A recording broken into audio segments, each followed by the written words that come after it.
आप सबका स्वागत है। जैसे कि हम पढ़ रहे हैं मेवाड़ के इतिहास में गोइल वंश। पिछली कई कक्षाओं में हमने चर्चा की है गोइल वंश के बारे में। हम पढ़ चुके हैं कि गोइल वंश की स्थापना किसने की थी, गोइल कौन था, कहाँ से आया था, किसका वंशज था। फिर उसके बाद में हमने कल चर्चा की थी बप्पा रावलिया कालभोज की। बप्पा रावलिया कालभोज का शासनकाल 734 ईस्वी से 753 ईस्वी तक था। फिर हमने कल ये भी पढ़ा था कि बप्पा रावल ने नागदा को मेवाड़ की राजधानी बनाया था। मेवाड़ के शासकों की प्रथम राजधानी नागदा थी। फिर हमने कल ये भी पढ़ा था कि मेवाड़ में सर्वप्रथम सोने के सिक्के किसने चलाए थे, तो बप्पा रावल ने चलाए थे। चलिए, कल हमने ये पढ़ा था कि खुरासान के युद्ध में बप्पा रावल की मृत्यु हो गई थी। बप्पा रावल की मृत्यु नागदा में हुई थी और नागदा में बप्पा रावल की छतरी बनी हुई है। आज की क्लास में हम चर्चा करेंगे कि कुछ ऐसे शिलालेख हैं जहां से हमें बप्पा रावल के बारे में जानकारी मिलती है।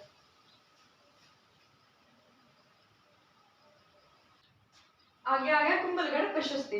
कुंभलगढ़ प्रशस्ति में बप्पा रावल को विप्रवंशीय या फिर ब्राह्मण वंशीय बताया गया है। कुंभलगढ़ प्रशस्ति की स्थापना हुई थी 1460 में। कुंभलगढ़ प्रशस्ति राजसमंद में स्थित है। अगर पूछ लें कि कुंभलगढ़ प्रशस्ति कहाँ स्थित है, तो राजसमंद में स्थित है। कुंभलगढ़ प्रशस्ति के अगर रचनाकार पूछ लें तो कौन है, व्यास है। रचनाकार कौन है, कौन है, व्यास।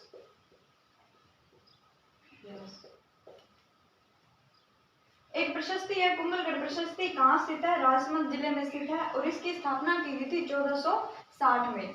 अगर पूछ लें कि कुंभलगढ़ प्रशस्ति के रचनाकार कौन है, तो वो है कौन है, व्यास। कुंभलगढ़ प्रशस्ति के अनुसार बप्पा रावल को विप्रवंशीय या ब्राह्मण वंशीय बताया गया था।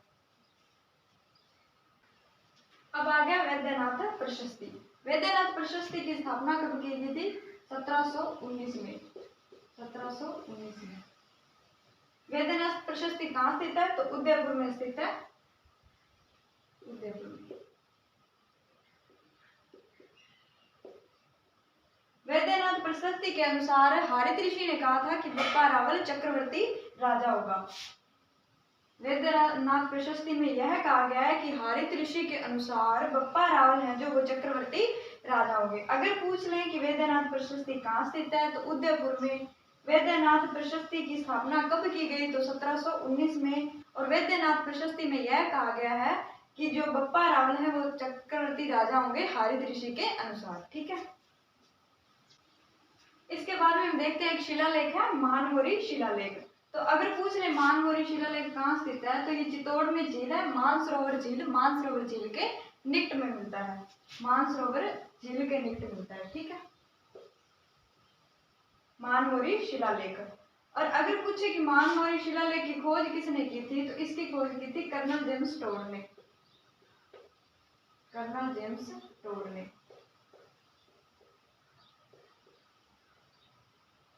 मानमोरी शिलालेख में जब बप्पा रावल ने चित्तौड़ पर विजय प्राप्त की थी उसका वर्णन मिलता है। मानमोरी शिलालेख में बप्पा रावल की चित्तौड़ पर विजय का वर्णन मिलता है। और अगर पूछ ले कि मेवाड़ का प्रथम राजा जिसने चित्तौड़ दुर्ग पर विजय प्राप्त की थी वो कौन था, तो वो बप्पा रावलिया कालभोज है।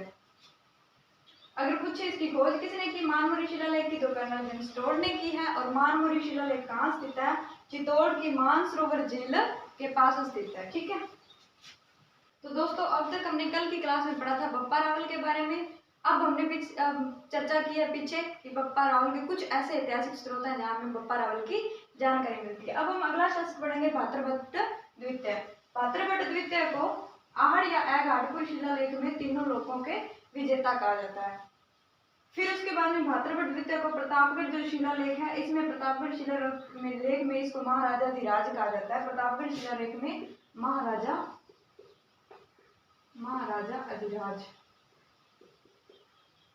अधिराज की संज्ञा दी जाती है भाद्रभट्ट द्वितीय को। भाद्रभट्ट द्वितीय का विवाह एक राष्ट्रकूट वंश था, राष्ट्रकूट वंश की महारानी से हुआ था। विवाह राष्ट्रकूट वंश। इस वंश की राजकुमारी थी महालक्ष्मी। भाद्रभट्ट द्वितीय का विवाह राष्ट्रकूट वंश की राजकुमारी महालक्ष्मी से हुआ था। फिर इनसे पुत्र पैदा हुआ अलहट, जो आगे फिर सम्राट बनेगा। भाद्रभट्ट द्वितीय के बारे में अगर बात करें तो पूछ लेंगे तीनों लोकों के विजेता कहा जाता है आहड़ या ऐघाटपुर शिलालेख में। फिर आगे अगर पूछ ले इन्हें प्रतापगढ़ शिलालेख में महाराजाधिराज की संज्ञा दी जाती है। अगर ये क्वेश्चन आए कि भाद्रपद द्वितीय को महाराजाधिराज की संज्ञा दी जाती है किस शिलालेख में, तो वो है प्रतापगढ़ शिलालेख। भाद्रपद द्वितीय का विवाह हुआ राष्ट्रकूट वंश की राजकुमारी थी महालक्ष्मी। महालक्ष्मी से इनका विवाह हुआ और फिर इनका एक पुत्र पैदा हुआ जिसे अलहट कहा जाता है। आगे चलकर वो सम्राट बनेगा। अब हम पढ़ेंगे अलहट के बारे में आगे। अब आगे आ जाता है अलहट। अलहट जो राष्ट्रकूट वंश की राजकुमारी थी महालक्ष्मी और भाद्रपद द्वितीय का पुत्र था। अलहट को आलू रावल की संज्ञा दी जाती है। अलहट को आलू रावल की संज्ञा दी जाती है। आलू रावल की संज्ञा दी जाती है। मेवाड़ में सर्वप्रथम नौकरशाही प्रथा की शुरुआत की थी अलहट ने। अगर पूछ ले मेवाड़ में सर्वप्रथम नौकरशाही प्रथा की शुरुआत किसने की थी, तो अलहट ने की थी। अलहट ने फिर शासक बनने के बाद इन्होंने आहड़ नगर बसाया था। आहड़ नगर बसाया था। फिर आहड़ नगर को राजधानी बनाया था।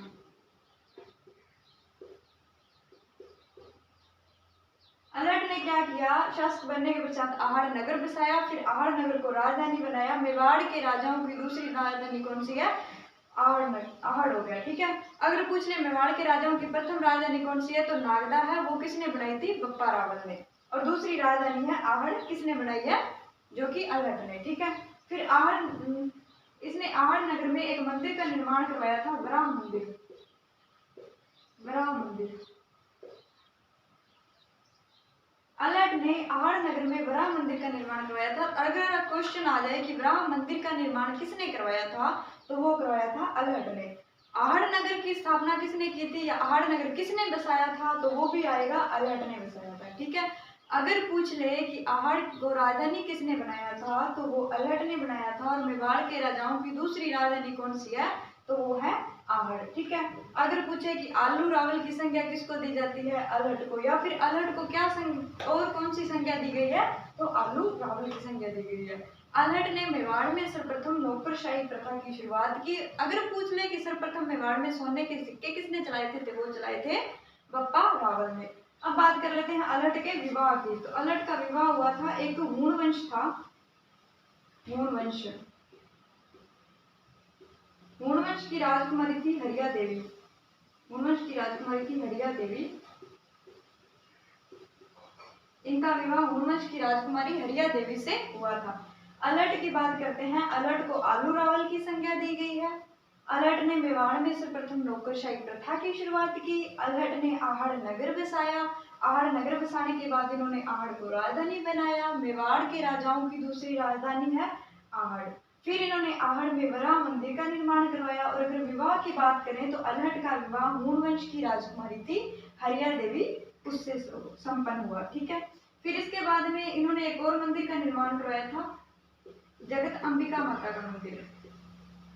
जगत अंबिका माता का मंदिर। जगत अंबिका माता का मंदिर